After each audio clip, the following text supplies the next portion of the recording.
প্লেয়ারদের মধ্যে একটা ভয় কাজ করছিল, আমাদেরকে ভিলেন বানানোর একটা চেষ্টা চলছিল, যেটা বাংলাদেশ ক্রিকেটে আগে কখনোই হয়নি। আপনি পেটে লাথি মারলে এবারে সেটা কেউই সহ্য করবে না। হ্যাঁ, আমি দালালি করেছি। আমি যেটা দেখতে পাচ্ছি, ওনার কারণে বাংলাদেশ ক্রিকেট অনেক বড় হুমকির মুখে পড়েছে। ইভেন আপনার একটা কন্টেন্ট আমি প্লেয়ার গ্রুপে শেয়ার করেছি, আমাদের এই বোর্ডেও অনেকে আছে যেটা এটার পার্ট। হঠাৎ করে কি এমন হয়ে গেল যে আপনারা ক্রিকেটকে ভালোবাসা থেকে শত্রু মনে করা শুরু করে দিলেন? ওয়ার্ল্ড কাপ না খেলাটা প্রি প্ল্যান, এটা কোনো সার্ডেন কোনো ঘটনা না, এটার পরিকল্পনা অনেক দিন ধরেই হচ্ছিল। ক্রিকেট খেলতে গেলে আমরা দেশদ্রোহী হয়ে যেতাম। এয়ারপোর্টে যে ঘটনাটা ঘটেছে বাংলাদেশের ইতিহাসে কখনো হয়েছে? তখন মুশফিক ভাই নিয়ে বলে আমাদের বাংলাদেশে কি কোনো অবদান নাই, উনি জ্ঞানী আর আমরা কি ধৈঞ্চা। আমাকে বলেছে যে এজেন্ডা নিয়ে আসছে, ক্রিকেট ধ্বংসের এজেন্ডা। সাকিব ভাই আমাকে জিজ্ঞেস করছিল কি হয়েছে, সাকিব ভাই দেশে আসতে পারছেন না, বা মাশরাফি ভাই স্বাভাবিকভাবে চলাফেরা করতে পারছেন না। ওনাদের এই দুঃখগুলো আমরা সবসময় বুঝতে পারি এবং আমরা সবসময় চাই ওনাদের জন্য কিছু করতে। তামিম ভাইয়ের যে বিষয়টা, ওই সময় সবাই দেখেছে ওনার ইনভলভমেন্ট, সবাই ধরে নেয় এখনও মনে হয় উনি ওইভাবেই ইনভলভ আছেন। আমি আগেই জানতাম ওখানে কিছু লোক পেইড সেট করা থাকবে, কে থাকবে কে থাকবে না এটা আমাদের ইস্যু না, আমরা খেলা চাই। উনি যদি ক্রিকেট ভালোবাসেন, ক্রিকেটের স্বার্থে হলেও ওনাকে যদি মনে করেন যে উনি খেলা চালাতে পারছেন না, ওনার সরে যাওয়া উচিত। দালাল যারা বলছে, সমস্যা হচ্ছে তাদের যে পারপাস ছিল সেই পারপাসে বড় বাধা আমি। বাংলাদেশ ক্রিকেটের এখন ঘোর দুঃসময়, মাঠে খেলাটাই নেই। বাংলাদেশ জাতীয় দল টি-20 বিশ্বকাপ খেলেনি, বিপিএলের খেলা একদিন বন্ধ ছিল, আর লিগ, ঢাকা লিগ, সেটা তো বন্ধ হয়েই আছে। মাঠের বাইরেও নানান বিতর্ক, সেইটা বাংলাদেশ ক্রিকেট বোর্ডের নির্বাচন থেকে শুরু করে এই বিশ্বকাপ কেন আমরা খেলতে পারলাম না, নতুন সরকার গঠিত হয়েছে, নতুন ক্রীড়া প্রতিমন্ত্রী এসেছেন, সেইখানে তদন্ত কমিটি হচ্ছে, সব মিলিয়ে ক্রিকেটের মধ্যে নেই। আর তাতে সবচেয়ে বেশি ক্ষতিগ্রস্ত বাংলাদেশের ক্রিকেটাররা। সেই ক্রিকেটারদের প্রতিনিধি যে কোয়াব, cricket welfare association of Bangladesh, সে কোয়াবের প্রেসিডেন্ট মোহাম্মদ মিঠুনের সঙ্গে আজ আমরা মুখোমুখি হয়েছি। বাংলাদেশ ক্রিকেটের এই সমস্যাটার আসলে শেকড় কোথায়, সমাধানের পথটাই বাকি, সব মিলে আমাদের সঙ্গে মুখোমুখি হচ্ছেন মোহাম্মদ মিঠুন। মিঠুন, আপনাকে স্বাগত নটরডমে। কেমন আছেন? আলহামদুলিল্লাহ। খুব একটা তো বোধহয় ভালো থাকার কথা না। টু বি অনেস্ট, যদি প্রফেশনের দিক থেকে দেখেন, ডেফিনেটলি ভালো নেই। আমাদের যে মূল প্রফেশনের যে জায়গাটা, ওটা এখন এতটাই নড়বড়ে, আপনিও দেখতে পাচ্ছেন যে আলটিমেটলি যেহেতু এখন একটা বাড়তি দায়িত্ব আমার ঘাড়ের ওপরে আছে, তো প্রতিনিয়ত ওদের ওই জিনিসগুলো ডিল করতে হচ্ছে। সবার প্রশ্ন একটাই যে ঢাকা লিগের কি হবে। প্লেয়ারদের কাছ থেকে ফোন আসছে, ফ্যামিলির অবস্থা খুবই খারাপ, চলতে পারছে না ফ্যামিলি নিয়ে। তো আপনি জানেন যে ক্রিকেট প্লেয়ারদের আসলে ফ্যামিলি ব্যাকগ্রাউন্ড কিন্তু খুব একটা রিচ ফ্যামিলি থেকে যে আসে জিনিসটা কিন্তু তা না। ম্যাক্সিমাম ক্রিকেটারই নিডি ফ্যামিলি থেকে আসা, তাদের আর্নিং সোর্সের জায়গাটাও কিন্তু একমাত্র ক্রিকেট। ম্যাক্সিমাম ক্রিকেটারের ফ্যামিলি ডিপেন্ড করে ওই ক্রিকেটারের রোজগারের ওপরে। তো এই সব দিক থেকে মিলিয়ে অনেক ধরনের প্রশ্নের সম্মুখীন হতে হচ্ছে, অনেক ধরনের চ্যালেঞ্জ ফেস করতে হচ্ছে। প্রতিদিন কতটা ফোন অ্যাটেন্ড করতে হয় আপনার ক্রিকেটারদের এরকম হতাশা, দুঃখ, কষ্টের? দেখেন, আমি যেহেতু এখনও কারেন্ট ক্রিকেটার, তো আমার সঙ্গে মাঠে কিন্তু অনেকের দেখা হয়। তো আমি সেটা মিরপুরে যাই বা এদিকে ক্রিকেটার্স একাডেমিতে যাই, সব জায়গায় একই প্রশ্ন। মিরপুরে গেলে ন্যাশনাল টিমের প্লেয়ারদের প্রশ্ন, ভাই ঢাকা লিগের কী হবে। এইদিকে গেলে premier league, first division, second division, third division যে প্লেয়ারগুলো প্র্যাকটিস করে তাদের প্রশ্ন। তো যে আবার যারা ধরেন আমাকে রিচ করতে পারছে না, মানে সামনাসামনি দেখা হচ্ছে না, তারা ওভার ফোনে বা বিভিন্ন ওয়েতে আমার সঙ্গে যোগাযোগ করছে। আপনি কি তাদের এই দুঃখ কষ্টের কথাটা ক্রিকেট বোর্ড বা বোর্ড প্রেসিডেন্ট আমিনুল ইসলাম বুলবুল ভাই পর্যন্ত পৌঁছে দিতে পারছেন? দেখেন ওনার সঙ্গে তো আমার টু বি অনেস্ট ওভার ফোনে বা সামনাসামনি তো দেখা হয়নি, কারণ উনিও ছিল না দেশে। মানে হয়নি মানে কতদিন হয়নি? লাস্ট ওনার সঙ্গে আমার দেখা হয়েছে আমার যতটুকু মনে পড়ে বিপিএল এর যেদিন বন্ধ হলো সেদিন রাতে। এরপর আর বুলবুলের সঙ্গে কোনো যোগাযোগ হয়নি? এর সঙ্গে যোগাযোগ, উনি আমাকে একটা এসএমএস করেছিল। আমি ওই দিন, আপনার যদি মনে থাকে আপনিও ছিলেন ওখানে, ওই দিন আমি একটা কমেন্টস করেছিলাম যে বুলবুল ভাই আসাতে আমরা সবাই অনেক আশা করেছিলাম যে ওনার কাছে বেটার কোনো প্ল্যান থাকবে, উনি যেহেতু আইসিসিতে কাজ করে, তার ওই প্ল্যান দিয়ে বাংলাদেশ ক্রিকেটটাকে অনেক উপরে নিয়ে যাবে। তো আমরা এমন কোনো কিছুই দেখতে পাইনি, বরং দিন বাই দিন ক্রিকেটটা নিচের দিকেই যাচ্ছে। তো এই জিনিসটাই উনি আমাকে স্ক্রিনশট মেরে আমার মোবাইলে পাঠিয়েছিল, পাঠিয়ে নিচে লিখেছিল ইউ আর রাইট। এটাই ওনার সঙ্গে আমার লাস্ট। আপনার অবস্থা তো আমাদের চেয়ে খুব একটা আলাদা না, সাংবাদিকদের সঙ্গেও তো এটাই হয়। আমরা বিভিন্নজন বিভিন্ন জায়গায় যে লেখালেখি করি বা বিভিন্ন জায়গায় বলি, সেটাই স্ক্রিনশট বুলবুল ভাই পাঠানোটা, এটা মোটামুটি অনেকের সঙ্গে সেই জিনিসটা হয়েছে। কিন্তু আপনি তো বলছেন মিঠুন এটা অনেক আগের ঘটনা, সেই বিপিএল চলাকালীন সময়ের ঘটনা। এরপরে কি আপনি তার সঙ্গে যোগাযোগ করার চেষ্টা করেছেন, পেরেছেন? দেখেন, প্রথমত উনি ছিল দেশের বাইরে। না, দেশের বাইরে থাকলেও তো এখন এই প্রযুক্তি যুগে যোগাযোগ করাই যায়। হ্যাঁ, অবশ্যই করা যায়, কিন্তু এখানে একটা বিষয় হচ্ছে মাঝখানে যে ওয়ার্ল্ড কাপের যে ঘটনাটা ঘটে গেল, এরপরে অনেস্টলি প্লেয়ারদের দিক থেকে একটা, মানে প্লেয়ারদের মধ্যে একটা ভয় কাজ করছিল যে তারা কোনো কিছু মানে বলতে পারছে না। তারা ফিল করছে ওয়ার্ল্ড কাপের মতন, যেমন সালাউদ্দিন স্যার কিন্তু একটা ইন্টারভিউতে বলেছিল জি। যে অনেক প্লেয়ার কোমায় চলে গিয়েছিল। জিনিসটা কোমায় না গেলেও তারা মেন্টালি এতটাই আপসেট ছিল, জিনিসটা সে কোমার সঙ্গে তুলনা করেছে যে তাদেরকে আবার ব্যাক করানোটা ডিফিকাল্ট ছিল। একটা ওয়ার্ল্ড কাপ কিন্তু যা তা ব্যাপার না, একটা প্লেয়ারের স্বপ্ন। আপনি দেখেন যে ওয়ার্ল্ড ক্রিকেটে এমন অনেক প্লেয়ার আছে যাদের অনেক ডোমিনেট করে ক্রিকেট খেলেছে, কিন্তু তার ক্যারিয়ারে একটা ওয়ার্ল্ড কাপ নেই। তো ক্রিকেটে আমরা সচরাচর একটা কথা শুনি, আমাদের টিম সেট হয়ে গিয়েছিল। তো টিম সেট হয়ে টিম যদি ডিক্লেয়ার হয়ে যায় এই 15 জন ওয়ার্ল্ড কাপে যাবে, তার মানে ওর ওয়ার্ল্ড কাপ খেলা হয়ে গেল? ওর নামের পাশে কি ওয়ার্ল্ড কাপের ম্যাচ কাউন্ট হবে? বা ও বলতে পারবে আমি ওয়ার্ল্ড কাপ খেলেছিলাম? এটা তো কখনো বলতে পারবে না সে। তো জিনিসটা হচ্ছে আমারও ধরেন বোর্ডের প্রতি এতটাই ছিল, কারণ আমরা সচরাচর একটা জিনিস প্রতিনিয়ত ফেস করছিলাম, সেটা হচ্ছে আমরা ক্রিকেটারদের স্বার্থ বা ক্রিকেটের বেটারমেন্টের জন্য কোনো কথা বললে ওনারা সেটাকে ডাইভার্ট করে অন্যদিকে নেওয়ার চেষ্টা করছিল এবং আমাদেরকে মানে ভিলেন বানানোর একটা চেষ্টা চলছিল, যেটা বাংলাদেশ ক্রিকেটে আগে কখনোই হয়নি। প্রত্যেকটা ক্রিকেট বোর্ড প্লেয়ারদেরকে চেয়েছে সেভ করতে, তারা শাসন করেছে, প্লেয়ারদের শাসন করেছে, প্লেয়ারদের সাথে অনেক ধরনের মিসবিহেভ করেছে, শাস্তিও দিয়েছে, সেটা ক্লোজ ডোরে, বাইরে এসে অপমান করেনি। এই যে নতুন যে প্রথাটা চালু হলো যে প্লেয়ারদের ওপেন এসে অপমান করা, একজন বোর্ড ডিরেক্টর বা বোর্ড প্রেসিডেন্ট এমন অ্যাক্টিভিটি করছে যেন প্লেয়াররা বিতর্কিত হয়। হ্যাঁ, মিঠুন আমি ওই আলোচনাটা আসবো, কিন্তু আমি আসলে এটা এখনো হজম করতে পারছি না যে ঠিক এত বাংলাদেশ ক্রিকেটের সমস্যা চলছে, আমরা একটা ওয়ার্ল্ড কাপ খেললাম না, আমাদের প্রিমিয়ার লিগ মানে হচ্ছে না, কবে হবে সেটা কোনো ঠিক ঠিকানা নাই। সেখানে ক্রিকেটার্স ওয়েলফেয়ার অ্যাসোসিয়েশনের প্রেসিডেন্ট আপনি, আপনার সঙ্গে বোর্ড প্রেসিডেন্টের কোনো যোগাযোগের জায়গাটাই আসলে নাই, কেননা সেই যোগাযোগের জায়গাটা তিনি রাখেন নাই। ট্রু, সেই যোগাযোগের জায়গাটা উনি রাখেননি। আপনার কারণ নাম? আমি উনি যখন প্রথম প্রেসিডেন্ট হন, আমি কিন্তু ওনাকে ফুল দিয়ে শুভেচ্ছা জানিয়েছি, ওনাকে ওয়েলকাম জানিয়েছি। তারপরে ওনার সঙ্গে কিন্তু আমাদের খুব সুন্দর একটা কথা চলছিল। মানে আপনার সঙ্গে ওনার বললেন যে শুরুতে যোগাযোগটা খুব ভালো ছিল, সম্পর্কটা ভালো ছিল, আপনার প্রত্যাশাটাও বেশি ছিল। সেই সম্পর্কটা আসলে খারাপ হয়ে গেল কিভাবে, বা আপনি বুঝলেন কিভাবে যে না আসলে ওনার কাছ থেকে যেটা আমরা চাচ্ছিলাম সেটা পাচ্ছি না?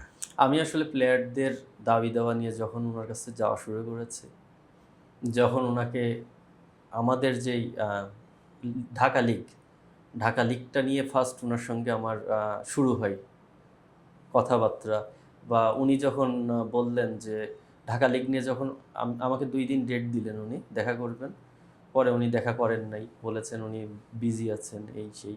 পরে ঢাকা ফার্স্ট ডিভিশনের প্লেয়ারদের কাছ থেকে এতটা প্রেশার আসছিল, আমি তখন ওনাকে বলি যে ওভার ফোনে হলেও আপনার সঙ্গে আমার কথা বলাটা খুব ইম্পর্ট্যান্ট, আমি আর লেন্দি করতে পারছি না, আপনার সঙ্গে ইমিডিয়েট কথা বলাটা দরকার।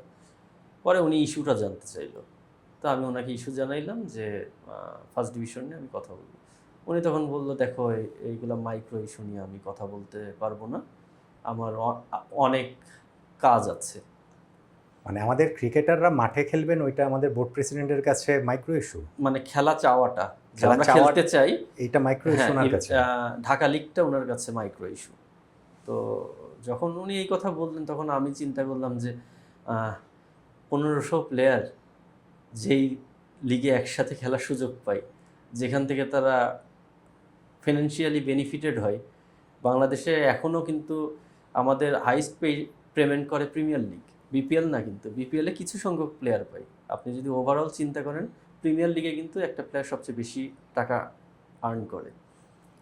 তো এই জিনিসটা, আর উনিও, ওনার ব্যাকগ্রাউন্ড কোথায়? ঢাকা লিগ থেকে তো আসা, ঢাকা লিগ তো উনিও খেলেছেন। তো ওনার কাছে জিনিসটা মাইক্রো ইস্যু হয়ে গেল। তো তারপরে এই জিনিস নিয়ে যত ডিল করতে থাকি, যত কথা বলতে যাই, যত আমি ওনাদের সঙ্গে যোগাযোগ করতে থাকি, তখন থেকেই আস্তে আস্তে ইয়েটা শুরু হয়। বুলবুল ভাই আপনার নাম্বার ব্লক করে দিয়েছে নাকি? না, সেটা করে না, সেটা করে না। ওইখান থেকে আপনি একটু কিঞ্চিত সুবিধাজনক অবস্থানে না, আমি রয়েছেন। খুব বেশি ফোন টোন দেই না, তো মানে প্রয়োজন ছাড়া তো ওনাকে আমি ফোন দেই না, সেই জন্য হয়তো বা ব্লক করে নেই। প্রিমিয়ার লিগ গত বছর 3 মার্চ শুরু হয়েছে, শেষ হয়েছে 29 এপ্রিল। আমরা আজকে কথা বলছি 2রা এপ্রিল। গত বছর এই সময় প্রিমিয়ার লিগের 1 মাস হয়ে গেছে, মানে 50%-এর বেশি হয়ে গিয়েছে। এই বছর এটা কি, মানে কোন জায়গাটাতে আসলে আছে? আপনি বলছেন যে না, বুল্লুলের সঙ্গে তাহলে এখন আমি যোগাযোগও করছি না, বা আমাদের এইখানটাতে হতাশার জায়গা সেই জায়গায় চলে গেছে। প্রিমিয়ার লিগটা কি হবে না? অবশ্যই হবে, হতে হবে। কিভাবে? আমরা দেখেন লাস্ট চিঠিটা দিয়েছি, উনি যেদিন আসছেন সেদিনই আমরা চিঠিটা পৌঁছে দিয়েছি। কারণ আলটিমেটলি আমরা যতই এখান থেকে ওনার সঙ্গে ইয়ে করতে চাই, যোগাযোগ করতে চাই, ওনাকে তো থাকতে হবে। কারণ এটা ওভার ফোনে সলভ করার মতন কোনো বিষয় না। কিন্তু এটা তো মাইক্রো ইস্যু ওনার জন্য। না, ওনার কাছে হয়তো বা মাইক্রো ইস্যু, বাট প্লেয়ারদের কাছে তো এটা মাইক্রো ইস্যু না। প্লেয়াররা কোনোভাবেই ছাড় দিবে না এই একটা জায়গায়, কোনোভাবেই প্লেয়াররা ছাড় দিবে না। কারণ আপনি পেটে লাথি মারলে এবারে সেটা কেউই সহ্য করবে না। আপনি এখানে থাকবেন না যাবেন, সেটা আমাদের ইস্যু না। ইস্যু হচ্ছে আমাদের খেলা আমরা চাই, এটা আমাদের ন্যায্য দাবি, আমাদের এই দাবি আপনার পূরণ করতে হবে। আপনি বোর্ড প্রেসিডেন্ট, আপনি যতই বলেন আমার মাঠ রেডি আছে, বল রেডি আছে, আম্পায়ার রেডি আছে, নট এনাফ। টিম কই? টিমই যদি না থাকে, আমাদের যদি কোনো টিম পিক না করে, আমাদের আমি মাঠে যে আম্পায়ারের চেহারা দেখব? এখান থেকে তো আমরা আর্ন করি, এটা তো কোনো ভলেন্টিয়ারি জব না যে আমি শখে একদিন খেলতে যাচ্ছি, পাড়ার খেলা, আমি পাড়ার খেলা খেলে আসি। বিষয়টা তো তেমন না। বিষয়টা হচ্ছে এইটা আমাদের মূল রোজগারের জায়গা, এবং সবচেয়ে বেশি সংখ্যক প্লেয়ার এখান থেকে উপকৃত হয় ফাইন্যান্সিয়ালি।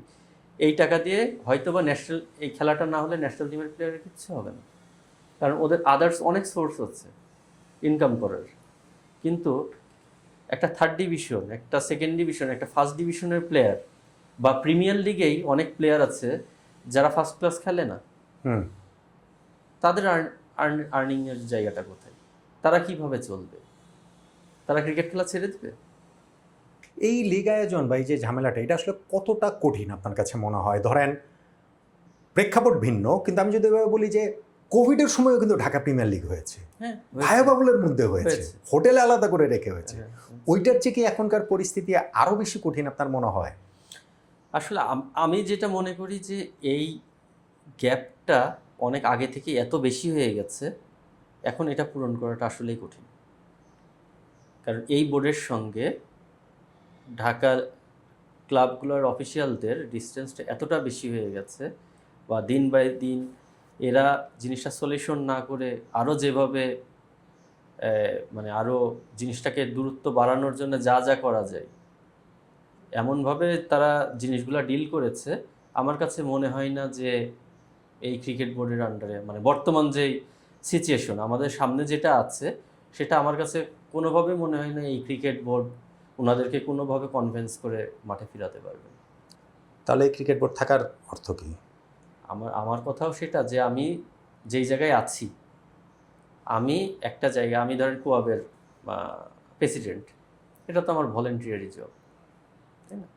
আমি যদি দেখি যে আমার কারণে 1000 প্লেয়ার সাফার করছে, বা আমি এখানে থাকার জন্যে আমার 1000 প্লেয়ার ক্ষতি হতে পারে বা হচ্ছে, আমার 2 মিনিটও লাগবে না এখান থেকে এই পোস্ট ছেড়ে দিতে।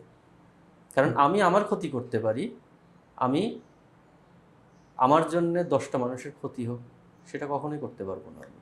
সেই 2 মিনিট যদি যদি আপনি ভালো মানুষ হন।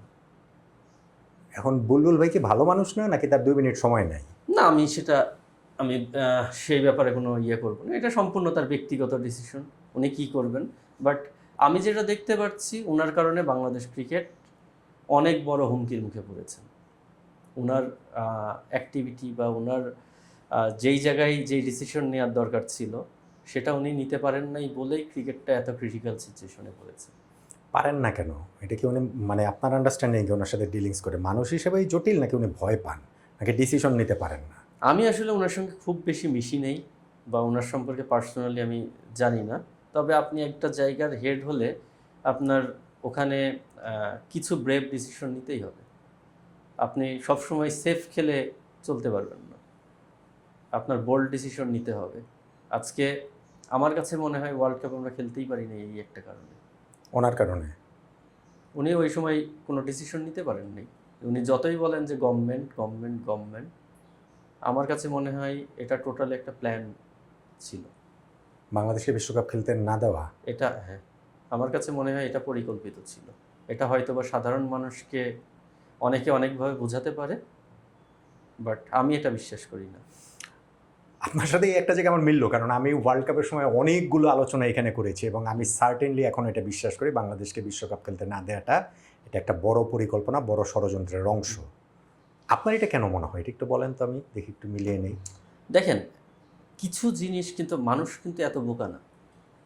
আপনি একবার, দুইবার, তিনবার আপনি কিন্তু অনেক কিছু বুঝতে পারবেন না, বাট রিপিটলি যদি একটা জিনিস হতে থাকে আপনি কিন্তু আস্তে আস্তে ওটা অনুসন্ধান করার চেষ্টা করবেন যে আসলে ঘটনাটা কি। আচ্ছা, আপনি যেই জিনিসগুলো নিয়ে কথা বলেছেন, আপনার কিছু কন্টেন্ট আমিও দেখেছি। ইভেন আপনার একটা কন্টেন্ট আমি প্লেয়ার গ্রুপে শেয়ার করেছিলাম যেদিন ওয়ার্ল্ড কাপ খেলতে যাবে না, ফাইনাল ডিসিশন হবে। আপনি বলেছিলেন যে লিটন, তাসকিন, তোমরা কথা বলো, তোমরা যে খেলতে চাও সেটা তোমরা কথা বলো। এই ভিডিওটা কিন্তু আমি প্লেয়ার্স গ্রুপে শেয়ার করেছিলাম, যেখানে বুলবুল ভাইও আছে। আমাদের কোয়াবের গ্রুপে শেয়ার করেছিলাম, যেখানে বুলবুল ভাইও দেখেছে ভিডিওটা। আমি কেন করেছিলাম? কেন? নিশ্চয়ই কোনো পারপাস ছিল। কারণ একটা ওয়ার্ল্ড কাপ আপনার সামনে থেকে মিস হয়ে যাচ্ছে, সবাই চুপচাপ সহ্য করে নিচ্ছে, কিন্তু সারা বাংলাদেশের মানুষ খুশি। আমি তো খুশি না, কোনো ক্রিকেটার খুশি না, কোনো সাংবাদিক খুশি না, ক্রিকেট যারা ভালোবাসে কেউ খুশি না। আমার সাথে তাহলে খুশিটা কারা? খুশিটা কারা? আমি বললাম না, একদিন, 2 দিন, 3 দিন। মানুষ কিন্তু এত বোকা না। মানুষকে যতই বোকা মনে করেন, হ্যাঁ, আমরা আবেগী জাতি, আমাদের আবেগ আছে, এবং সবচেয়ে আবেগের বড় জায়গা কিন্তু ক্রিকেট। বাংলাদেশের সবচেয়ে আবেগের বড় জায়গা ক্রিকেট। এই আবেগটা আছে, কিন্তু এই আবেগটাকে যখন মানুষ নেগেটিভ ওয়েতে ব্যবহার করার চেষ্টা করে, একদিন, 2 দিন, 3 দিন মানুষ একসময় কিন্তু ধরে ফেলবে। এখন অলরেডি কিন্তু আস্তে আস্তে নাম বের হচ্ছে, কি যেন বট বাহিনী। তারপরে কিছুদিন আগে কি যেন একটা শুরু হলো, যে ওটাকে কি বলে, মব, তাই না? এই জিনিসগুলা আস্তে আস্তে কিন্তু মানুষ বোঝা শুরু করছে। তো জিনিসটা হচ্ছে যে যদি আপনার পারপাস থাকে বা আপনার প্ল্যান থাকে যে আমি ক্রিকেটটাকে নষ্ট করব, এই ধরনের কোনো পরিকল্পনা যদি কেউ করে থাকে, আমি শিওর যে বাংলাদেশের মানুষ এটা হতে দিবে না। কিন্তু এই ধরনের পরিকল্পনা হয়েছে বলে আপনার আন্ডারস্ট্যান্ডিং? আমার কাছে মনে হয়।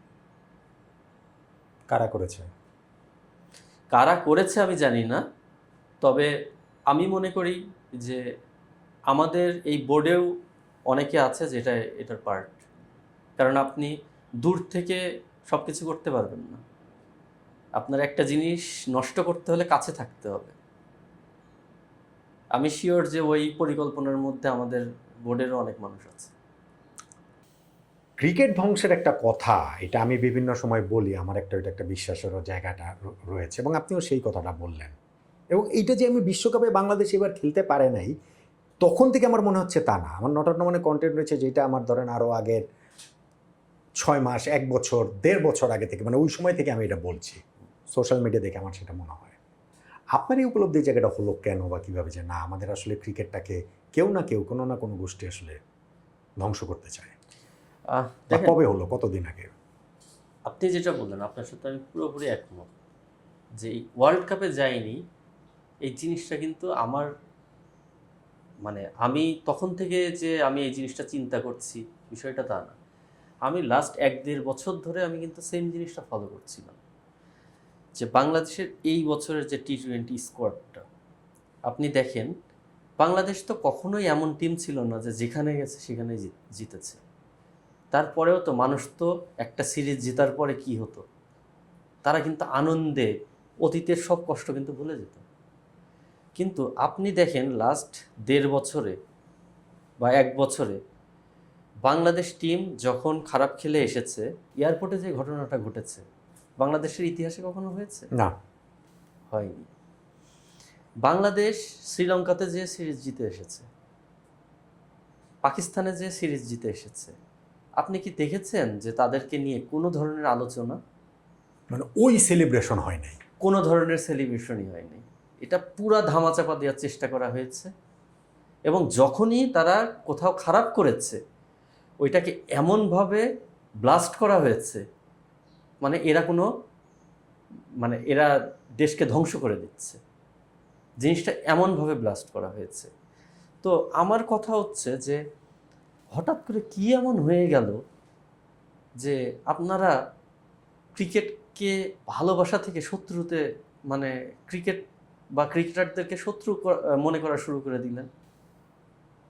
আপনি তো ক্রিকেটারদেরকে শত্রু মনে করেন না, ক্রিকেটকে ভালোবাসেন, আমিও ভালোবাসি, আমার 10 জন বন্ধু আছে, তারাও তো হ্যাঁ হতাশ হয় তারা, কিন্তু ঘৃণা তো করে না বা এরকম পর্যায়ে যায় না যে ম্যাচ জিতলে পারে কিছুই না আর হারলে পারে গোষ্ঠী উদ্ধার করে দিব। এটা তো স্বাভাবিক ঘটনা না, স্বাভাবিক ঘটনা হতে পারে না। এই জিনিসটা আমার মানে এখন থেকে 1.5 বছর আগে থেকেই আমি জিনিসটা ফলো করছিলাম এবং আমার ভেতরে ভেতরে এই জিনিসটা খুব কাজ করতো। এবং এইটারই একটা চূড়ান্ত রূপ আমরা দেখলাম যে বাংলাদেশ ওয়ার্ল্ড কাপ খেললো না, কিংবা বাংলাদেশকে ওয়ার্ল্ড কাপ খেলতে দেওয়া হলো না। এখন তো সব কিছু মিলালে পারে ওই রকমই আসে যে আপনার এটা ওয়ার্ল্ড কাপ না খেলাটা প্রি প্ল্যান, এটা কোনো সার্ডেন কোনো ঘটনা না, এটার পরিকল্পনা অনেক দিন ধরেই হচ্ছিল এবং এটার অংশ হয়ে বা এটার সাপোর্টে যারা কাজ করেছে, সে ক্রিকেটার হোক আর নন ক্রিকেটার হোক, এদেরকে আমার মনে হয় না যে এই জাতি বা ক্রিকেটকে যারা ভালোবাসে তারা কখনো ক্ষমা করবে। Even cricket board? ডেফিনেটলি এই দায়িত্ব সবার নিতে হবে, কেউ এড়াতে পারে না। যারা ডিসিশন মেকিংয়ে ছিল এই দায়িত্ব সবাইকে নিতে হবে। ইভেন আমি কাউকে ছোট করে কথা বলতে চাই না, আমি যখন সাকিব ভাই ওয়ার্ল্ডের 1 নম্বর অলরাউন্ডার, সাকিব ভাই সারা ওয়ার্ল্ডে সুপারস্টার, বাংলাদেশ টিম ভালো করছে 2015-তে after world cup back to back 3টা সিরিজ বাংলাদেশে জিতল। আমাদের আসিফ নজরুল স্যারকে তো ওই সময়ও দেখেছি সাকিব ভাইকে নিয়ে বিভিন্ন ধরনের নেগেটিভ করতে, যে তাদেরকে বেশি বেশি প্রিভিলেজ দিয়ে দেওয়া হয়ে যাচ্ছে। কারণ বাংলাদেশের মানুষ তো আসলে ক্রিকেটটাকে ভালোবাসে, এটা আবেগের জায়গা। তো ফাইনাল ডিসিশনের সঙ্গে তো উনিই ইনভলভ ছিলেন। তো তার মানে কি, উনি কখনোই তো ক্রিকেটকে ভালোবাসতেন না। ক্রিকেট ওনার মানে ইয়ের জায়গায় ছিল, মানে ঘৃণার জায়গাতেই ছিল ক্রিকেট। এখন উনি যতই বলেন যে ক্রিকেট আমাদের আবেগের জায়গা, এটা তো আমার কাছে বিশ্বাসযোগ্য না যে উনি এটা মন থেকে বলছেন। আমাদের ক্রীড়া প্রতিমন্ত্রী নতুন যিনি আমিনুল হক, তিনি বলেছেন বাংলাদেশ বিশ্বকাপে কেন খেলতে যাবে না সেটা তদন্ত কমিটি গঠন করা হবে। আপনি যেটা বলছেন বাংলাদেশের ক্রিকেটারদের সংগঠনের প্রেসিডেন্ট হিসেবে যেটা বলছেন, আমি সাংবাদিক হিসেবে আমার আন্ডারস্ট্যান্ডিং আমি একটা বলেছি বা অনেকবার বলেছি অনেক জায়গায়, কেউ আর অনেকে বলেছেন, কিন্তু আপনার বলার এটা কিন্তু হিসাবটা আলাদা। তাহলে তো ওই তদন্তটা খুবই খুবই খুবই সিরিয়াসলি হওয়া উচিত। কেন আমরা বিশ্বকাপ খেলতে পারি?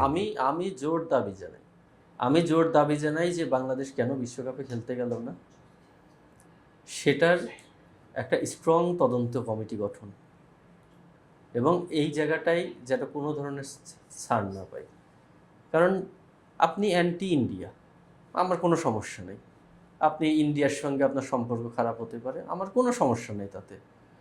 ইন্ডিয়ার সঙ্গে বাকি কোনো কাজ কেন বন্ধ হয়নি?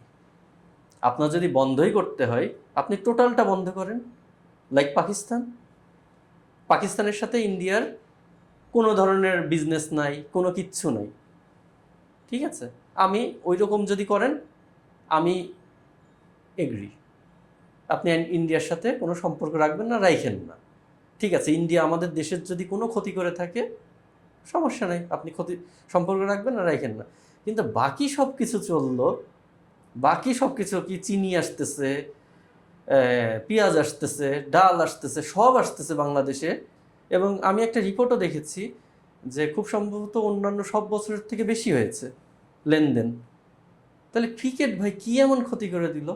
বা ক্রিকেটে মানে ক্রিকেট খেলতে গেলে কি এমন ওখানে, মানে আমরা দেশদ্রোহী হয়ে যেতাম? বা আমরা যখনই খেলার কথা বলছি, খেলা চাচ্ছি, আমরা দেশদ্রোহী হয়ে যাচ্ছি। মানে বাকি আপনারা সবাই দেশপ্রেমিক, আর আমরা ক্রিকেট খেললেই আমরা দেশদ্রোহী হয়ে যাব। ভাই আমরা তো বাংলাদেশ টিমের হয়ে খেলতেছি, বাংলাদেশের হয়ে, বাংলাদেশের নামটা নিয়ে যেয়ে, বাংলাদেশের পতাকা নিয়ে যেয়ে খেলছি।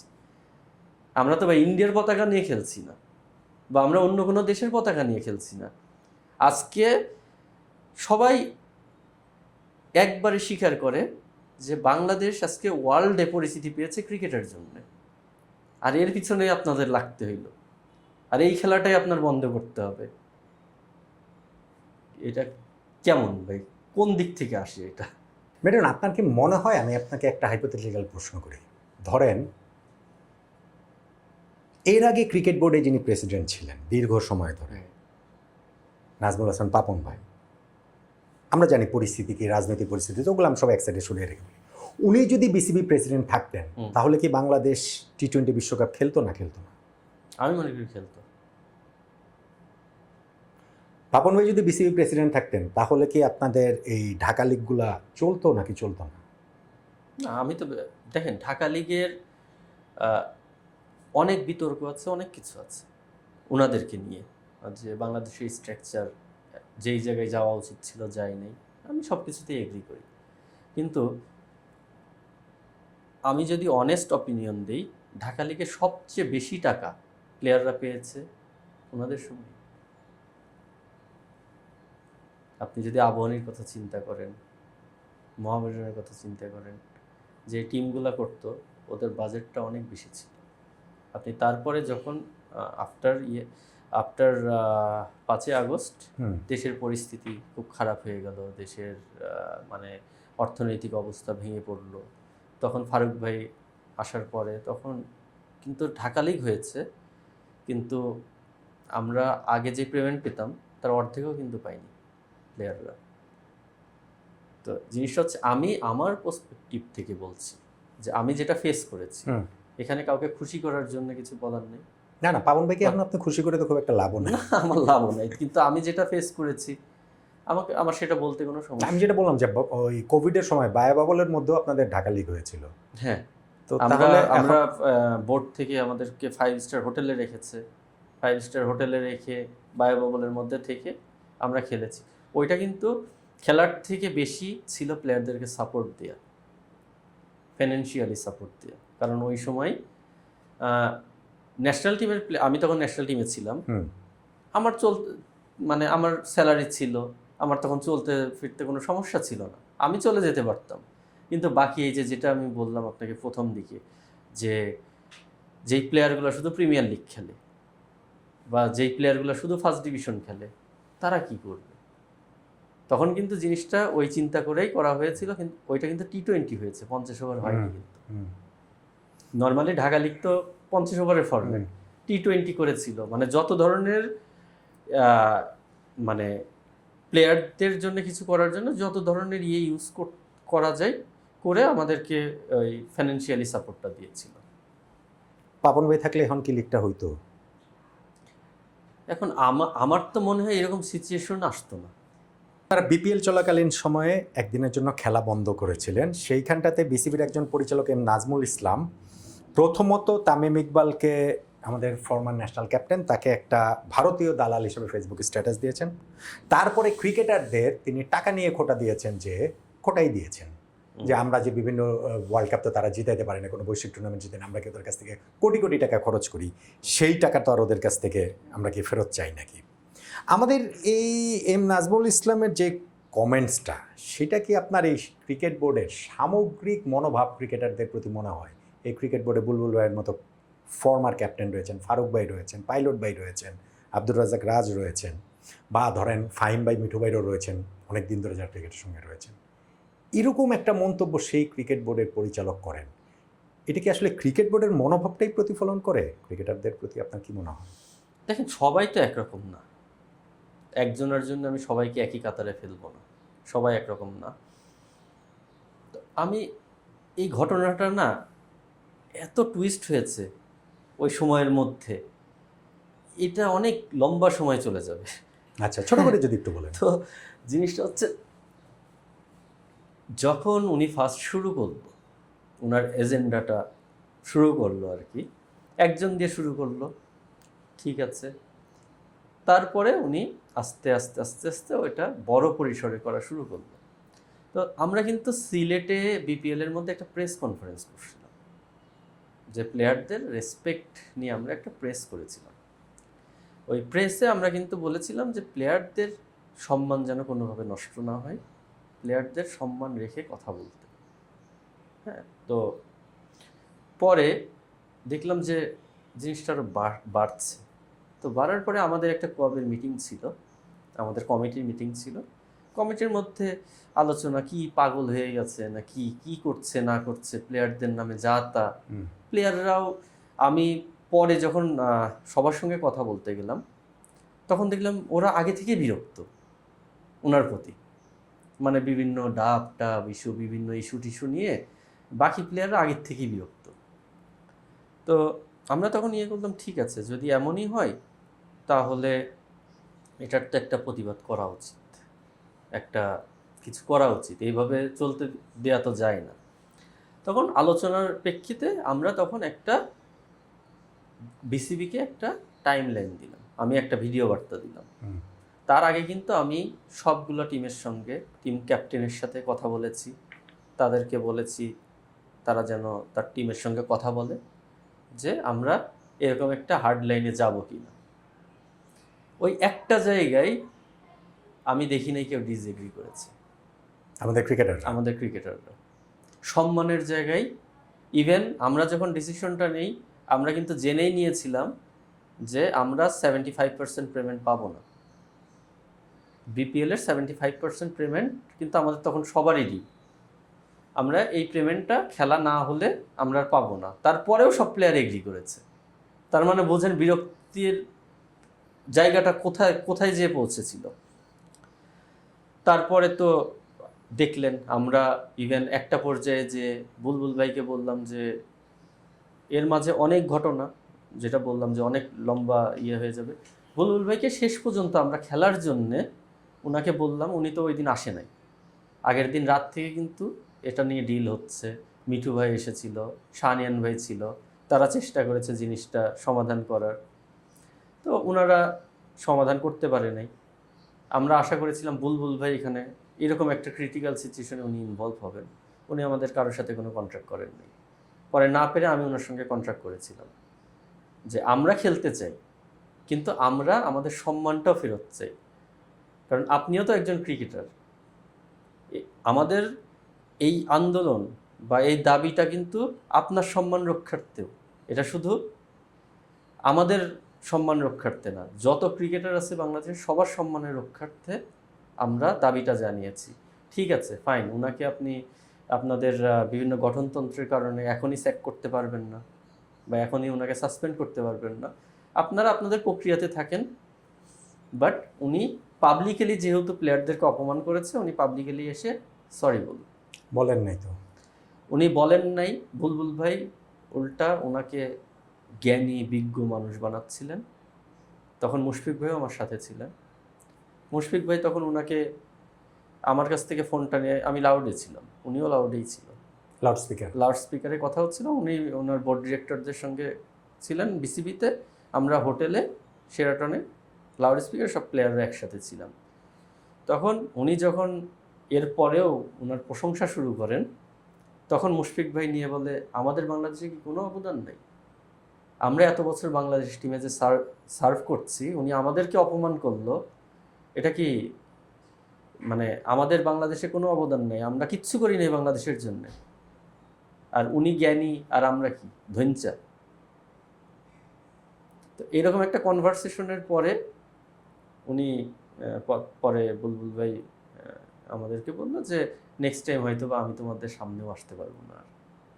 কিন্তু আমি অনেস্টলি বলছি যে বিসিবির অনেক ডিরেক্টর যারা ওখানে ডিল করতে এসেছিলেন, ওনার ব্যাপারে কেউই পজিটিভ বলেননি। বুলবুল ভাইয়ের ব্যাপারে না, নাজমুল ইসলামের হ্যাঁ, ব্যাপারে ওনার ব্যাপারে কেউই, সবাই বিরক্ত। এবং ওখানে আমি এমনও শুনেছি, আমাকে বলেছে যে এজেন্ডা নিয়ে আসছে, ক্রিকেট ধ্বংসের এজেন্ডা, এরকম। আমি কিন্তু ওখান থেকেই আমার শোনা যে আমরা খোঁজ খবর নিয়ে জেনেছি ক্রিকেট ধ্বংসের এজেন্ডা, বাট আমরা তো ক্রিকেট ভালোবাসি, আমরা এটাকে সাপোর্ট করব না। সবাই ওনার বিপক্ষে ছিল, কিন্তু কিছু মানুষ ব্লাইন্ডলি সাপোর্ট করেছে। আর ফেসবুকে তো মানে লাইভ থ্রেড চলে আসছিল এটা তো মানে ফেসবুকে তো আমি দেখলাম যে মনে হয় বাংলাদেশের সবচেয়ে ফেমাস পারসন উনি। এই নাজমুল ইসলাম তো এখনো তো ক্রিকেট বোর্ডে আছেন। আপনাদের যে দাবি ছিল সম্মানের, তাকে সরে যেতে হবে, তাকে তো তার পোস্ট থেকে পর্যন্ত সরানো হয়নি। এইটা আপনাদের কাছে কতটা শকিং লাগে? বুলবুল ভাই বোর্ড প্রেসিডেন্ট, পুরো দেশের ক্রিকেটারদের সম্মান, অথচ একজন বোর্ড ডিরেক্টর, তাকে তার জায়গায় রাখতেই হবে। তখন বলেছেন গঠনতন্ত্রের কথা, অ্যাজ ইফ গঠনতন্ত্র যদি ঠিকঠাক থাকতো ওই মুহূর্তেই তাকে বহিষ্কার করে দিতেন আপনাদের খেলানোর স্বার্থে। কিন্তু পরবর্তীতে দেখলেন যা ছিল সেটা সব কিছু নর্মালি চলছে। এটা আসলে কতটা শকিং আপনাদের কাছে? দেখেন, এই প্রশ্নের সম্মুখীন আমার অনেকবার হতে হয়েছে, আমি এটার কোনো অ্যান্সার করি নাই টু বি অনেস্ট।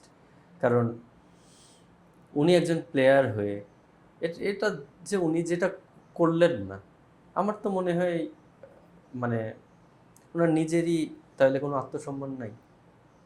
কারণ উনি যখন বলেছিলেন ক্রিকেটার বলেছিলেন, উনি কি ক্রিকেটার না?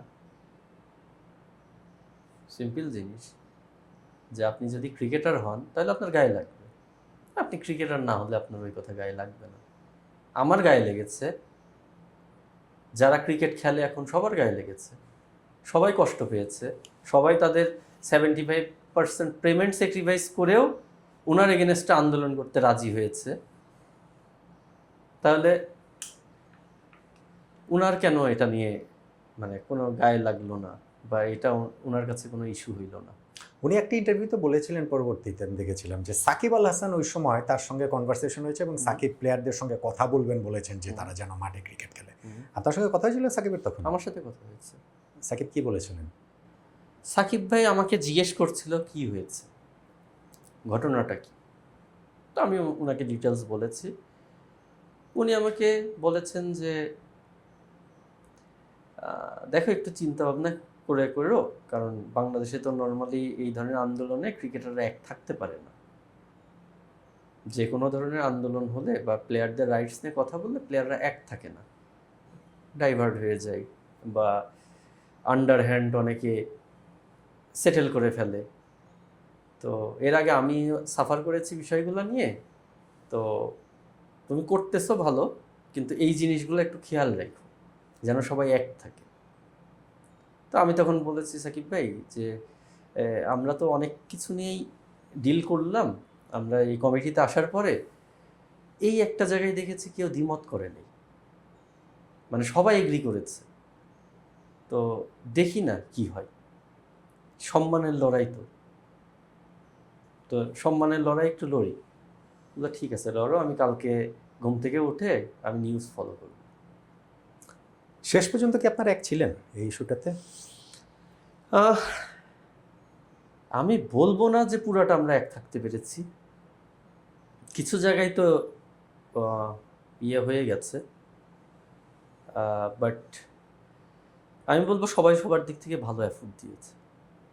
হয়তো বা এক পর্যায়ে যে আমরা পারিনি, সত্যি কথা, এটা অনেস্ট বলতে গেলে আমার বলতেই হবে যে এক পর্যায়ে যে আমরা এক থাকতে পারিনি। বাট কিছু ক্রিকেটার ওই সময় আপনাদের সঙ্গেও ছিলেন, আবার একই সঙ্গে ক্রিকেট বোর্ডের সঙ্গেও ছিলেন, বা ক্রিকেট বোর্ডের এজেন্ডা বাস্তবায়নের জন্য আপনাদের সাথে এরকম কাজ করেছেন।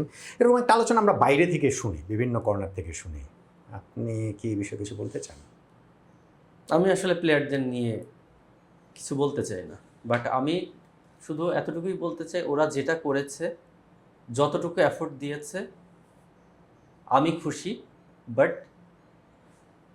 আমরা জিনিসটাকে আরও সুন্দর করে, প্লেয়ারদের যে হক এটা তো কখনো আমরা আদায় করতে পারিনি আসলে। প্লেয়ারদের দাবি দেওয়া কিন্তু যখনই আমরা করেছি সবসময় আমরা কিন্তু এই ধরনের একটা পরিস্থিতিতে পড়ে সবাই তো ছিন্ন বিচ্ছিন্ন হয়ে গেছে। বাট আমি চেয়েছিলাম যে সবাই যেন এক থাকতে পারি, আমরা এক থাক, আমি অনেক চেষ্টা করেছি সবাইকে এক রাখার জন্য, কিন্তু দিন শেষে আসলে সবারই কিন্তু ভিন্ন ভিন্ন অপিনিয়ন থাকে। সবাই কিন্তু যে আমার সাথে সব বিষয়ে এগ্রি করবে বিষয়টা কিন্তু তা না। তো এই ধরনের একটা জায়গায় যে যখন মানুষের মধ্যে, প্লেয়ারদের মধ্যে একটু কনফিউশন তৈরি হয়েছে বা বিভিন্ন ধরনের বিষয়, তখন কিন্তু চারি সাইড থেকে ইনফরমেশন আসছে, খুব স্বাভাবিক আসাটা। তো ওরাও কনফিউজড হয়ে গিয়েছিল। আমি বলবো না, আমি তাদেরকে কোনো দোষ দিতে চাই না, বাট তারা হয়তোবা তখন ইনডিসিশনে ভুগছিল বা কনফিউজড হয়ে যাওয়ার কারণে হয়তোবা শেষ পর্যন্ত, মানে যতটুকু আমাদের হোল্ড করা উচিত ছিল আমরা ততটুকু পারি নাই। বাট আমার মনে হয় আমরা 70-80% আমরা জিনিসটাকে আমরা হোল্ড করেছিলাম। ওই এটার সময় তামিম ইকবালের রোলটা কি ছিল? মানে কোয়াবের সম্পর্কে একটা পারসেপশন অনেক ক্ষেত্রে তৈরি হয় যে কোয়াবটা তামিম ইকবালই চালাচ্ছেন পেছন থেকে। নির্বাচনের সময় তামিমকে আমরা অনেক অ্যাক্টিভ দেখেছি। ইনফ্যাক্ট তার পরবর্তীতে যেহেতু এখন নির্বাচিত এই বোর্ড নিয়ে তামিমদের বা তাদের একটা গ্রুপের একটা প্রবলেম রয়েছে, তারা বলছে এটা অবৈধ বোর্ড।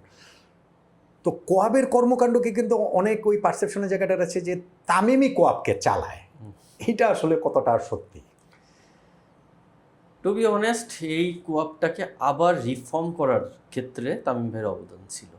তারপরে যখন ইলেকশন হয়ে যায়, ইলেকশন হওয়ার পরে আমাদের তো একটা কমিটি হয়ে গেছে, আমাদের কমিটি সবার রোল ভাগ করা আছে, সবাই সবার রোল নিয়ে যে যতটুকু সময় পাচ্ছে, যেহেতু এটা ভলেন্টিয়ারি জব।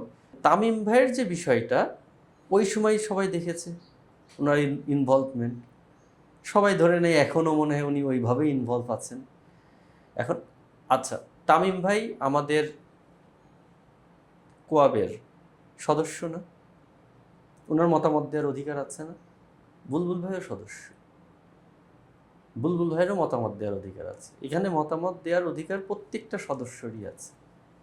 এখন আমরা যদি প্লেয়ারদের স্বার্থে কিছু একটা করতে চাই, তামিম ভাই যদি ওইটা ব্যাপারে একটা সাজেশন দেয় যে এটা করলে ভালো হয়, এটা কি দোষের কিছু? ডিসিশন নিব, সেটা নিব কি নিব না এটা তো আমাদের কমিটি আছে, আমাদের কমিটির মাধ্যমে ওইটা যাবে। বাট উনি বললো বলেই সেটা হয়ে গেল, জিনিসটা তো এমন না। ইভেন আমরা তো ওই সময় মাশরাফি ভাইয়ের সঙ্গে কথা বলেছি, সাকিব ভাইয়ের সাথেও কথা বলেছি। আমরা তো এমন না যে কাউকে ইগনোর করে কারোর সাথে কথা বলছি। তো কোয়াব তাহলে পেছন থেকে তেমন চালায় না? না, চালাই না। সাকিব আর মাশরাফির কথা বললেন, সেই জন্য আমারও আলোচনার ওই জায়গাটাতে আসছে, আমরা প্রায় শেষের দিকে চলে এসেছি।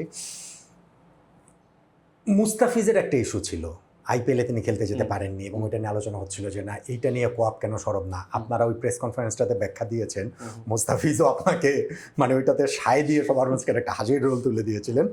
তো সাকিব এবং মাশরাফি এই দুইজনের তো রাজনৈতিক একটা পরিচয় রয়েছে, কিন্তু একটা ক্রিকেটার পরিচয় রয়েছে। সেই ক্রিকেটার পরিচয়টা তাদের 20 বছর 25 বছরের। এই দুইজনের বাংলাদেশ থেকে, ক্রিকেট থেকে, বাংলাদেশ থেকে না, ওই আলোচনা রাজনৈতিক আলোচনা আমাদের না, আমাদের ক্রিকেটে সাকিব আল হাসান আবার ফিরবেন কিনা, এইটা গত 1.5 বছর ধরে কয়েকদিন পর পর এটা নিয়ে আলোচনা হয়। মাশরাফি কোনোভাবে ক্রিকেটের সঙ্গে ইনভলভ হবেন কিনা সেইটা নিয়ে আলোচনা হয়। কোয়াব থেকে কি এই বিষয়ে আপনারা কখনো কোনো আলোচনা করেছেন কিনা সংশ্লিষ্ট কারোর সাথে? সেটা সরকার হতে পারে, সেটা বোর্ড হতে পারে। হ্যাঁ, আমরা দেখেন সবসময় একটা জায়গায় একটা কথা বলেছি, আমাদের কাছে উনি কিন্তু অনলি ক্রিকেটার। ওনাদেরকে আমরা অন্য কোনোভাবে চিনি না। আমাদের সঙ্গে ওনারা কখনো রাজনৈতিক পরিচয়ে মিশেন না। ওনারা কিন্তু আমাদের বড় ভাই, আমাদের সাথে ছোট ভাই, বড় ভাই, কলিগ, এটাই ওনাদের রিলেশন। আমাদের বাইরের কোনো বিষয় নিয়ে কোনো রিলেশন নেই। আমি অনেকবার জিনিসটা ক্লিয়ার করেছি, আমি কোনোভাবে বিশ্বাস করি না যে ওনাদেরকে ধরেন খুনি বানানো হয়েছে। ঠিক আছে, ওনারা একটা দল করেছেন, ওনারা একটা দলের পক্ষে ছিলেন বা একটা দলকে সাপোর্ট করেছেন, এটা সবারই অধিকার আছে। হ্যাঁ, ওনাদেরটা চোখে পড়েছে কেন? কারণ ওনারা নির্বাচিত এমপি ছিলেন। তো এই জন্যে ওনারা ওনাদের যেই শাস্তিটা আছে বা এখন যেটা সাফার করছেন আর কি, অনেক সাকিব ভাই দেশে আসতে পারছেন না বা মাশরাফি ভাই স্বাভাবিকভাবে চলাফেরা করতে পারছেন না, ওনাদের এই দুঃখগুলো আমরা সবসময় বুঝতে পারি এবং আমরা সবসময় চাই ওনাদের জন্য কিছু করতে। এখানে শুধু তাই না, ইভেন দুর্জয় ভাইও তো, ওনাকে আমরা কি হিসেবে জানি? আমাদের তো এক্স ক্যাপ্টেন, উনিও তো ফরমার ক্যাপ্টেন, উনি বাংলাদেশ ক্রিকেট বোর্ডের ডিরেক্টর ছিলেন। যদিও দুর্জয় ভাইয়ের সঙ্গে আমাদের এজ ডিফারেন্সটা অনেক বেশি, ওইভাবে মেশা হয়নি, বাট আমরা কাউকে অস্বীকার করতে পারবো না, ওনাদেরকে আমরা শুধুমাত্র ক্রিকেটার হিসেবে চিনি। এখন বিষয় হচ্ছে আমাদের লিমিটেশন কতটুকু, সেটাও আপনার বুঝতে হবে, যে আমরা কতটুকু যেতে পারবো বা আমরা কতটুকু জিনিস নিয়ে আলোচনা করতে পারবো। আমরা আমাদের লিমিটেশন অনুযায়ী আমাদের যতটুকু কথা বলা যায় আমরা ততটুকু বলি। বোর্ডের সঙ্গে বলেছেন না, বোর্ডের সঙ্গে, কারণ এটা তো বোর্ড বারবার সে অনেক আগের থেকেই শুনতেছে, এটা ক্রিকেট বোর্ডেরই কিছু না, বা ওনারা এটা সরকারের ডিসিশন। সরকারের সঙ্গে বলেছেন না, সরকার পর্যন্ত তো আমাদের তো এক্সেসই নেই। ক্রীড়া প্রতিমন্ত্রী আমিনুল হক, ওনার সঙ্গে আমরা যেদিন দেখা করি সেদিন আমরা এই বিষয়টা নিয়ে আমরা মূলত ঢাকা লিগ নিয়ে কথা বলেছি। সাথে সাথে যেহেতু উনি ক্রীড়াপ্রেমী, উনি নিজেও একজন স্পোর্টসম্যান, উনি কিন্তু অনেক জায়গায় জিনিসটা ক্লিয়ার করেছেন যে এই বিষয়ে ওনারা নমনীয় থাকবেন, যে তাদের যে বিষয়টা আছে ওনাদের কিভাবে ফিরানো যায় এই বিষয় নিয়ে কিন্তু সবসময় সরকার থেকে বলছে। বিএনপি প্রত্যেকটা পলিটিক্যাল নেতাই কিন্তু আমি বলতে শুনছি যে এই বিষয়গুলোতে ওনারা নমনীয় থাকবেন, খেলা এবং রাজনীতি এক করতে চান না। তো আমরাও আশাবাদী যে দ্রুতই একটা সমাধান, যেহেতু এখন একটা পার্মানেন্ট গভর্নমেন্ট এসেছে, ওনারা এইভাবে তো বঞ্চিত থাকতে পারেন না। ওনাদের তো বাংলাদেশের স্বার্থে, বাংলাদেশের পিছনে তো ওনাদের কম অবদান নেই। সাকিব ভাই হয়তোবা 5 থেকে 6 মাস হয়তোবা নির্বাচিত অবস্থায় ছিলেন, আর মাশরাফি ভাই একটা টার্ম, বাট আমি তো কখনোই শুনি নাই মাশরাফি ভাই বা সাকিব ভাই তো নির্বাচিত হওয়ার পরে তো খেলার মধ্যে দিয়েই ওই 6 মাস চলে গেছে। আর মাশরাফি ভাইয়ের তো আমি পলিটিক্যাল ইয়েতে প্রশংসা ছাড়া আমি তো অন্য কিছু আর শুনি নি। মানে উনি যেই 5 বছর কাটিয়েছেন ওনার এলাকায় বলেন বা যতটুকু আমি শুনেছি, আমি সব জায়গায় তো ওনার প্রশংসাই শুনেছি যে এই ধরনের পলিটিশিয়ান আমাদের দরকার আমাদের দেশের জন্য। তো আশা করি যে ইনশাল্লাহ সব কিছু দ্রুতই সমাধান হয়ে যাবে। মাশরাফির সঙ্গে কি আপনার কথা হয়, যোগাযোগ আছে? অনেস্টলি বলতে দেখেন, আমার কমিউনিকেশন স্কিল অনেক খারাপ। আমি নর্মালি যখন ন্যাশনাল টিমে খেলেছি মাশরাফির আন্ডারে, তখন ওনার সঙ্গে আমার কোনো কথা হয়নি।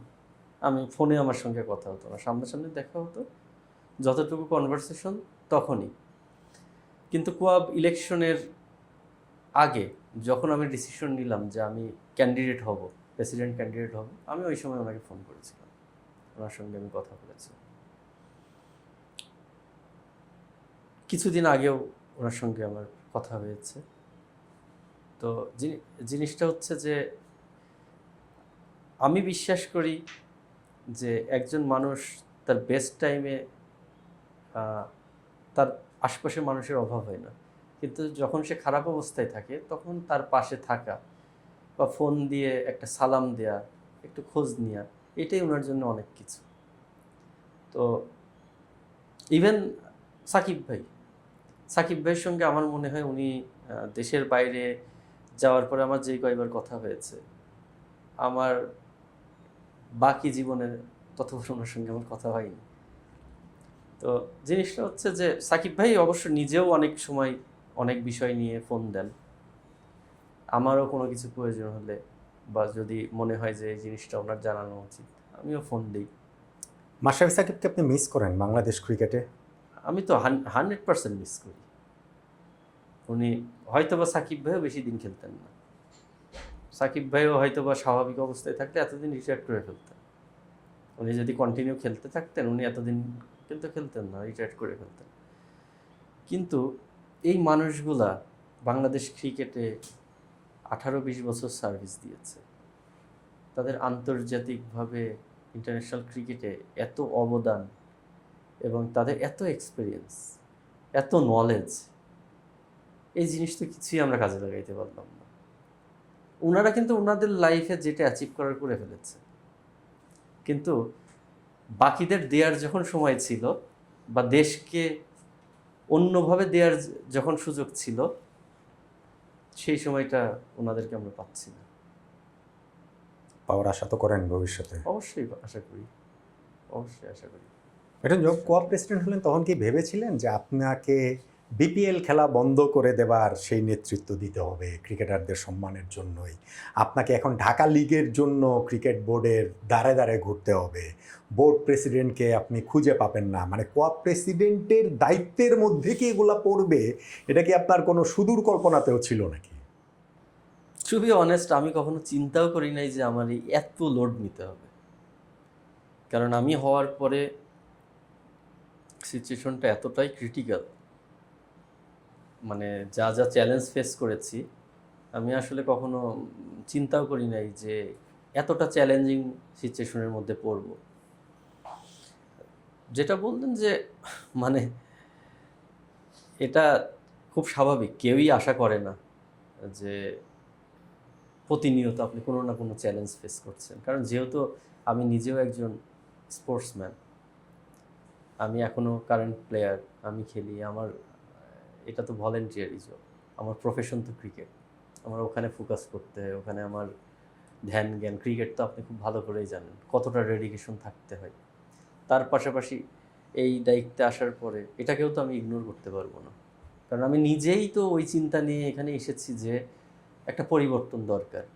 প্লেয়ারদের পাশে তো কেউ দাঁড়ায় না, যদিও আমি তখন ডিসিশন নিই না আমি আসবো, বাট আমার ভিতরে তো ওই চিন্তা ছিল যে প্লেয়ারদের হয়ে কথা বলার মতন মানুষ দরকার।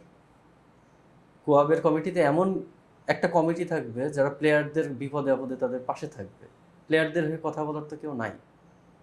তো সেই জায়গা থেকে তো আমার এমনও হয়েছে যে আমার ফার্স্ট ক্লাস খেলা চলছে, আমি খেলা শেষ করেছি, আমি রাতে এসে ঢাকায় পৌঁছেছি, পরের দিন আমি বোর্ডে যে মিটিং করছি প্লেয়ারদের খেলা নিয়ে, মিটিং করে আবার রাতে চলে যাচ্ছি যে নেক্সট ম্যাচ ধরছি।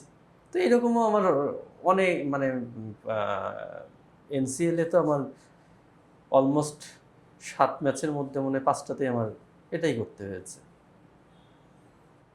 আমার শেষ 3টা প্রশ্ন। 3 নম্বর প্রশ্ন, বাংলাদেশের 10টা টেস্ট, 34টা ওয়ানডে, 17টা টি-20 আপনি খেলেছেন। যদিও সর্বশেষ খেলেছেন আরও 5 বছর আগে 2021 সালে। আপনার বয়স এখন 35 বছর হয়ে গেছে। আবারও কি জাতীয় দলে খেলার স্বপ্ন দেখেন নাকি? আমি স্বপ্ন দেখি। আমি যেটা বিশ্বাস করি যে আমি যদি ফিট থাকি, আমার ক্রিকেট নলেজ আগে যা ছিল বা ক্রিকেট বোঝার ক্ষমতা আগের থেকে আমার এখন অনেক বেশি। আমার ফিটনেসটা যদি ঠিক থাকে তাহলে এখনই অ্যাজ এ ব্যাটসম্যান হিসেবে আমি হয়তো বা খুব বেশি বছর দিতে পারবো না, খুব বেশি টাইম বাংলাদেশ টিমকে দেওয়ার মতন বয়স আমার নাই। আমি হয়তো বা ইন্টারন্যাশনাল ক্রিকেট যদি চিন্তা করেন, আমার যে এখন ফিটনেস আছে, আমি নেক্সট 2 বছর আমি ইন্টারন্যাশনাল ক্রিকেটের সাথে তাল মিলিয়ে হয়তো বা সাপোর্ট দিতে পারবো। তারপরে আমার পক্ষে ইন্টারন্যাশনাল ক্রিকেট অ্যাটলিস্ট সম্ভব হবে না। বাট আমি প্রতিদিন প্র্যাকটিস করি, প্রতিনিয়ত ক্রিকেট নিয়ে চিন্তা করি। আমি সবসময় ইন্টারন্যাশনাল প্লেয়ার হওয়ার জন্য, ইন্টারন্যাশনালে ফেরার জন্যই চিন্তা করি। Second last question. আচ্ছা, আমি এখানে আমি দেখতে পাচ্ছি আমার কোয়েশ্চেনের 2টা জায়গা আমি একটু এড়িয়ে গিয়েছিলাম। ছোট্ট করে যদি একটু বলেন, আপনি কিছুদিন আগে আমাদের একটা ডোমেস্টিক খেলার সময় দর্শকের দিকে তেড়ে গিয়েছিলেন, ঘটনাটা কি ঘটেছিল? না, ঘটনাটা আসলে কি, আমি আগেই ইনফরমেশনটা পেয়েছিলাম যে আপনাকে দালাল বলা হবে। না, সেটা তো আপনার ইভেন বিপিএলেও বলেছে। আমি আন্দোলন করার পরে তো আমি বিপিএলের 2টা ম্যাচ বাকি ছিল, আমি ম্যাচ অন্যান্য অনেক ক্রিকেটারদেরও বলা হয়েছে। অনেককেই বলা হয়েছে। আমরা যারা ধরেন সামনে ছিলেন। কুয়াবের পক্ষ থেকে যারা সামনে ছিলাম তাদের সবাইকেই বলা হয়েছে, কাউকেই তো বলে নেই এমন তো না।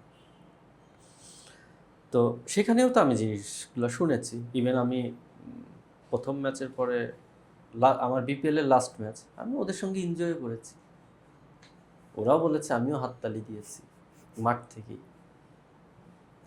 এখানে ইনফরমেশনটা আগে পেয়েছিলেন, কি বললেন এটা? আচ্ছা, না, আমি ইনফরমেশন আসলে আমি দালালি করেছি ক্রিকেটের এবং ক্রিকেটারদের জন্য দালালি করেছি। এতে আমাকে কেউ দালাল বললে আমার কোনো সমস্যা নেই, এটাতে আমার এক ফোঁটা রিগ্রেট নেই, কারণ আমি জানি আমি কাদের জন্য কি করেছি। দালাল যারা বলছে, সমস্যা হচ্ছে তাদের যে পারপাস ছিল সেই পারপাসে বড় বাধা আমি। তাদের ওই পারপাস ফুলফিল করতে না পারার মাঝখানে বড় একটা বাধা হয়েছিলাম আমি। এই কারণে তাদের কাছে মনে হয়েছে যে যতভাবে ডিস্ট্র্যাক্ট করার চেষ্টা করেছে, বাট আমার উদ্দেশ্য কি বা আমার মোটিভ কি সেটা তো আমি জানি। একজন দালাল বললেই তার আমি দালাল হয়ে গেলাম না। আর আরেকটা যেটা আমি বললাম যে ইনফরমেশন, আমি আগেই জানতাম ওখানে কিছু লোক পেইড সেট করা থাকবে। তো জিনিসটা হচ্ছে, আপনি একজনকে পেইড করছেন একটা কথা বলার জন্য, কেন বলবেন, তাই না? ইভেন গণমাধ্যমের অনেক যারা ওখানে কাভার করতে গিয়েছিল ওনারাও জানেন বিষয়টা। এবং একজন মানুষ আমাকে সাসপেন্ড করার জন্য অনেক দৌড়াদৌড়ি শুরু হয়ে গিয়েছিল স্টেডিয়ামে, ম্যাচ রেফারি কাছে, তারপরে সাংবাদিকদের কাছে ভিডিও ফুটেজ প্রয়োজন, অনেক কিছু তার দরকার হচ্ছিল যে আমাকে সাসপেন্ড করবে।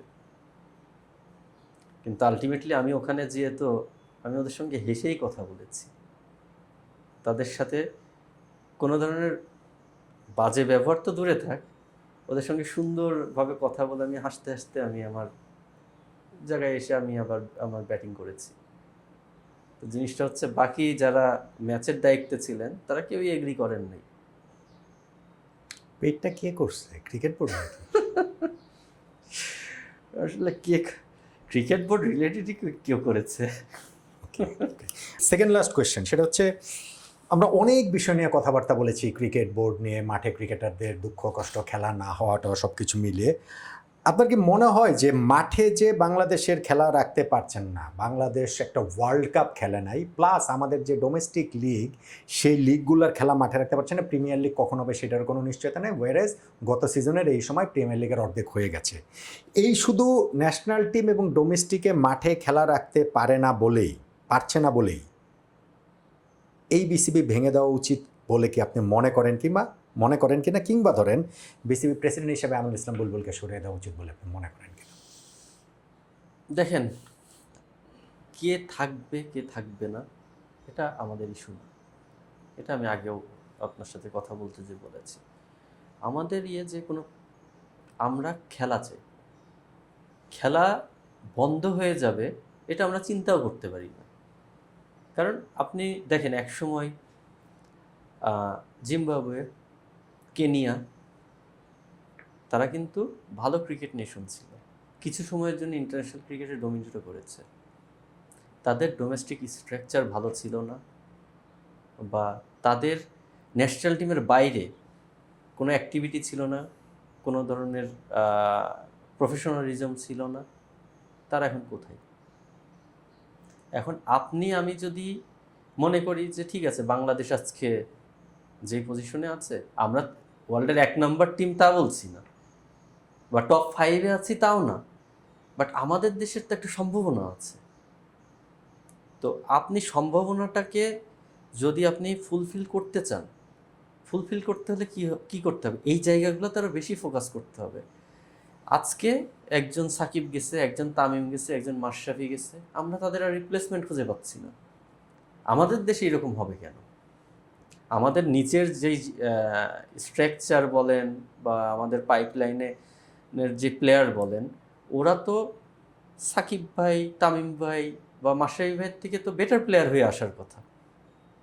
তাই তো উচিত। আমরা যদি ক্রিকেটটাকে সামনের দিকে দেখতে চাই, বা 9 নম্বর 10 নম্বর থেকে এটাকে যদি আমরা 4-5-এ নিতে চাই, আমাদের তো তাই হতে হবে। কিন্তু আমরা তাদের রিপ্লেসমেন্টই পাচ্ছি না। তো এর মধ্যে যদি এইরকম ডোমেস্টিক মুখ থুবড়ে পড়ে, এখন আমি তো আমার সন্তানকে নেক্সট ক্রিকেটার বানাবো না, আপনি আপনার সন্তানকে নেক্সট ক্রিকেটার হতে দিবেন না। তাহলে এই যে ক্রিকেটের প্রতি যে মানুষের উন্মাদনা, বা এখন বাবা মা চাচ্ছে যে আমার সন্তান ক্রিকেটার হোক, এখন কিন্তু বাবা মা সাথে করে নিয়ে যায়। একসময় কিন্তু এটা ছিল না। এখন তারা কাদেরকে দেখে? সাকিব তামিমকে দেখে, মাশরাফিকে দেখে, তাদেরকে দেখেই তো তারা অনুপ্রেরণা পেয়েছে যে আমার ছেলেও একদিন সাকিব হবে, আমার ছেলেও একদিন তামিম হবে। তো নেক্সট যদি এইভাবে ক্রিকেট চলতে থাকে, আমাদের ডোমেস্টিক যদি বন্ধ হয়ে যায়, দিন বাই দিন যদি ইন্টারন্যাশনাল ক্রিকেটে আমরা খারাপ করি, কোন বাবা মা চাবে তার সন্তানকে আবার ক্রিকেটে দিতে? এখন আপনার 100 জন আসছে, 100 জন থেকে একটা কোয়ালিটি বের হচ্ছে। তখন যদি একজন আসে, একজনই কোয়ালিটি বের হবে, এর কোনো গ্যারান্টি আছে?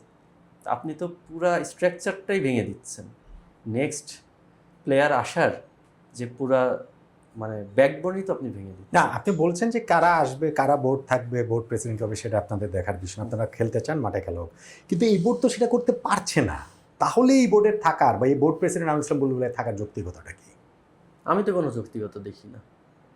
উনি যদি ক্রিকেট ভালোবাসেন, ক্রিকেটের স্বার্থে হলেও ওনাকে যদি মনে করেন যে উনি খেলা চালাতে পারছেন না, ওনার সরে যাওয়া উচিত। বুলবুল ভাইকে। হ্যাঁ। আমার লাস্ট প্রশ্ন, তামিম ইকবাল বিসিবি প্রেসিডেন্ট হবেন বলে একটা গুঞ্জন আছে, হলে কেমন হবে? আমি মনে করি ভালো হবে। বিকজ এখন বর্তমানে যে ক্রাইসিসটা তৈরি হয়েছে, এখন সবার প্রথম ডিমান্ডটা কি? ঢাকা লিগ। ইন্টারন্যাশনাল ক্রিকেট কিন্তু চলছে, ওই জায়গায় কোনো বাধা নেই। ফার্স্ট কাজটা কি? যে ঢাকা লিগটা ঠিকঠাক মতন চালানো। আমার মনে হয় এই যে সমস্যাটা তৈরি হয়েছে, এখন এমন কারো এখানে আসা উচিত যে এই সমস্যাটা সমাধান করতে পারবে। হয়তোবা অনেকের অনেক ধরনের নলেজ থাকতে পারে, অনেক কিছু থাকতে পারে, কিন্তু আমার কথা হচ্ছে এই বর্তমানে যে ক্রাইসিসটা, এই ক্রাইসিস আগে দূর করতে হবে। প্লেয়ারদের মুখে আগে ভাত দিতে হবে, প্লেয়ারদের পেটে আগে ভাত দিতে হবে। তারপরে আপনি যখন সময় পাবেন, বা আপনার হাতে যখন অনেক সময় আছে, আপনি তখন বাকি কাজগুলো করেন। আর ইন্টারন্যাশনাল খেলা তো ওইগুলো তো আপনার সব কিছু করাই আছে, ক্যালেন্ডার করাই আছে, ওইটা তো ওইভাবে চলতেই থাকবে। কিন্তু এখন প্রেজেন্ট যে ক্রাইসিস, এই ক্রাইসিসটা দূর করাটা আমার মনে হয় সবচেয়ে বেশি গুরুত্বপূর্ণ। তামিম সেটা পারবেন। আমি বিশ্বাস করি উনি পারবেন। মোহাম্মদ মিলন, আপনাকে অসংখ্য ধন্যবাদ আমাদের সাথে সময় দেওয়ার জন্য। আশা করছি বাংলাদেশ ক্রিকেটের এই ক্রাইসিসটা কেটে যাবে এবং আশা করছি আপনি যেটা বললেন যে জাতীয় দলে আবার খেলার স্বপ্ন, এই কোয়াপ প্রেসিডেন্টের পরিচয়ের বাইরে ক্রিকেটার হিসাবে ন্যাশনাল লিডার। আপনাকে অনেক ধন্যবাদ। আপনাকে ধন্যবাদ।